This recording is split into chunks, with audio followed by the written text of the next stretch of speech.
कभी आपने सोचा है कि एक वीक में हम सुपर कॉन्फिडेंट फील कर रहे होते हैं, नेक्स्ट वीक में बिना किसी वजह के गुस्सा भी आ रहा होता है, रोना भी आ रहा होता है, क्रेविंग्स भी हो रही होती है, थकन भी हो रही होती है, और लोग हमें कह रहे होते हैं ओवर रिएक्ट कर रही है। लेकिन ये सच है, प्रॉब्लम उस वक्त हम नहीं होते हैं, हमारे हॉर्मोन्स होते हैं।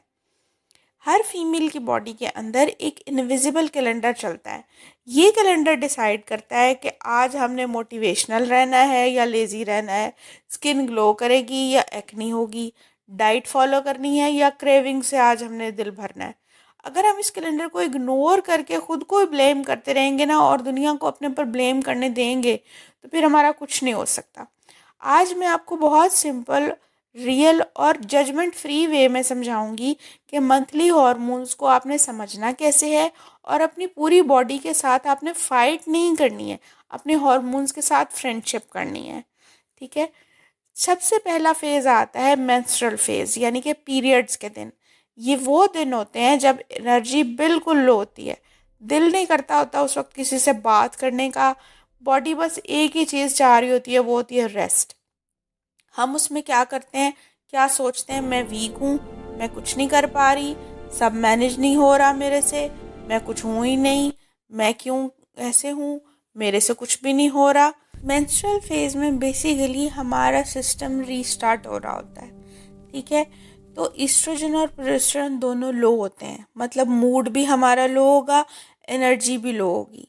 ठीक है। और बस लगता है कि एक आइलैंड चाहिए और सिर्फ एक हीटिंग पैड हो और नेटफ्लिक्स हो। ठीक है।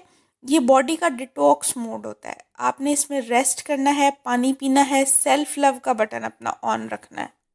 सच क्या है, आपने अपनी बॉडी के अंदर, आपकी बॉडी बेसिकली आप अपने आप को क्लीन अप कर रही होती है। इस फेज़ में आपने करना क्या है, खुद से प्रेशर कम करना है। गर्म चीज़ें खानी है आपने, लाइक आप कॉफ़ी पी लें, सूप पी लें। ठीक है। आयरन वाली डाइट लेनी है, रिच आयरन डाइट, जैसे सर्दियां हैं तो आप पालक, साग, इस तरह की चीज़ें ले सकती हैं। और गिल्ट फ्री रेस्ट करना है। देखिए, रेस्ट होता है एक कि आप माइंड रिलैक्स करके, जब आपने रेस्ट अपने ऊपर सवार करके करना है ना, तो मेरे से कुछ हो ही नहीं रहा तो मैं सो ही जाती हूँ, गिल्ट फ्री रेस्ट करें। याद रखें, रेस्ट लेना लेजीनेस नहीं है, ये सेल्फ रिस्पेक्ट है। सेकेंड फेज आता है जी फॉलिकुलर फेज, यानी कि पीरियड्स के बाद का फेज। देखिए, फॉलिकुलर फेज में ना हमारा एक हीरो हार्मोन है एस्ट्रोजन, उसकी एंट्री होती है। तो जब उसकी एंट्री होती है ना, तो जैसे ही ये बढ़ता है ना, तो स्किन ग्लो करती है, मूड लिफ्ट होता है, एनर्जी हमारी स्काई हाई हो जाती है। ये वो फेज़ है जहाँ क्रिएटिविटी और कॉन्फिडेंस हमारा पीक पे होता है। ठीक है। तो ये वो टाइम है जो इसको हम कह सकते हैं अपना मेन करेक्टर एरा कह सकते हैं। ठीक है। तो इस वक्त में आपका माइंड शार्प होता है, आपका मूड लाइट होता है, आपका कॉन्फिडेंस वापस से आ रहा होता है। ये वो फेज़ है जहां आप न्यू प्लान्स बनाएं, ज़्यादा फोकस्ड होती हैं आप, खुद को पावरफुल महसूस करती हैं। अगर आप अपनी लाइफ के इम्पोर्टेंट काम करना चाहती हैं ना, तो इस फेज़ में करें, तो चीज़ें ऑटोमेटिकली आपके लिए ईजी हो जाएंगी, क्योंकि आपका माइंड और मूड बहुत शार्प और लाइट होगा। नेक्स्ट आता है जी ओवल्यूशन फेज, ग्लो वाला फेज। ये होती है queen energy phase. Ovulation phase जो है ना, वो स्टोरी का क्लाइमैक्स है। इसमें एलएच जो है ना, वो फायरवर्क्स जैसे काम कर रहे होते हैं। ठीक है। स्किन ब्राइट होती है, वाइट स्माइल होती है, कॉन्फिडेंस हमारा 100/10 है। नेचर कह रही होती है कि shine bright, it's your prime time. So slay your meetings, parties and goals, ये आपका स्पॉटलाइट वीक होता है। नेक्स्ट आता है जी हमारे पास फेज 4, यानी कि ल्यूटल फेज। जैसे ही ल्यूटल फेज स्टार्ट होता है ना, तो प्रोजेस्टेरॉन स्टेज पे आ जाता है, और वो अपने साथ लेके आता है मूड स्विंग्स। ठीक है। ये वो दिन है जब चिप्स और चॉकलेट आपकी बेस्ट इमोशनल सपोर्ट लग रहे होते हैं। बॉडी यूट्रस को प्रिपेयर करती है, लेकिन अगर प्रेगनेंसी नहीं होती, देन ब्लीडिंग स्टार्ट हो जाएगी। तो आपने इसमें सिर्फ रेस्ट करना है, इसमें आपने ब्लेम नहीं करना अपने आप को।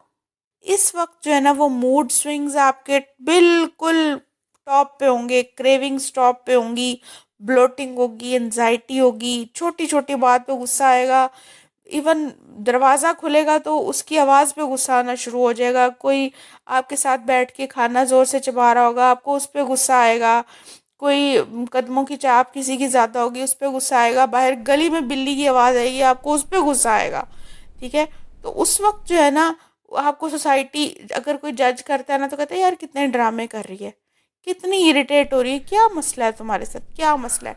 बेसिकली जब हम खुद ही अपने उस फेज़ को नहीं समझ पा रहे होते तो दुनिया क्या समझेगी, और दुनिया नहीं समझेगी। इस बात को भी मद्देनज़र रखें कि दुनिया आपको नहीं समझेगी। अच्छा, अब करना क्या है, इसमें होता क्या है, जो प्रोजेस्टेरॉन होता है ना वो हाई होता है आपका, और बॉडी आपकी स्लो होना शुरू हो जाती है। इस फेज़ में आपने शुगर कम कर देनी है, और शुगर के साथ साथ एक्सपेक्टेशंस भी कम कर देनी है, और सेल्फ टॉक जो है ना, जो आपने अपने साथ कॉन्वर्सेशन करनी है, बड़ी स्लो और सॉफ्ट करनी है। अपने आप को हार्श टाइम नहीं देना।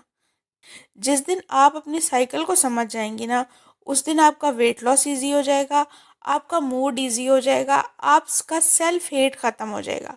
आप देखें ब्रोकन नहीं है, आप बस साइक्लिक हैं। ठीक है, तो अपनी इन चीज़ों को अपने हॉर्मोन्स को समझने की कोशिश करें। अगर आपने खुद को इस वीडियो में कहीं ना कहीं रिलेट किया है ना, तो कमेंट में ज़रूर लिखिएगा आई रिस्पेक्ट माई साइकिल।